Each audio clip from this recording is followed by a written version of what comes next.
BNP নেতারা দিকে এই হরহামেশা বলে যাচ্ছে যে চুক্তি স্বাক্ষরিত হয়েছে। বিএনপি নেতারা তো শিক্ষিত। ফখরুল ইসলাম আলমগীর সাহেব নাকি ঢাকা কলেজে পড়াতেন। মঈন খান তিনিও শিক্ষিত।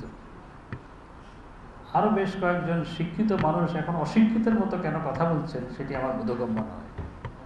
চুক্তি আর সমঝোতা স্মারকের মধ্যে কেন পার্থক্য বুঝতে পারছেন না সেটি আমার বোধগম্য নয়। এবং সমস্ত সমঝোতা স্মারক দেশের স্বার্থেই করা হয়েছে। আমরা কানেক্টিভিটি বাড়াতে চাচ্ছি। আসলে যাদের নেত্রী বলেছিলেন যে সাবমেরিন কেবলের সাথে বাংলাদেশ যুক্ত হলে বাংলাদেশের সমস্ত সিক্রেসি আউট হয়ে যাবে, তারা কানেক্টিভিটির মর্ম বোঝার কথা নয়। যেমন নেত্রী তেমন তার সভাসদ, সেই জন্যই তারা এই সমস্ত আবোল তাবোল কথা বলছেন আর বিভ্রান্তি ছড়াচ্ছেন।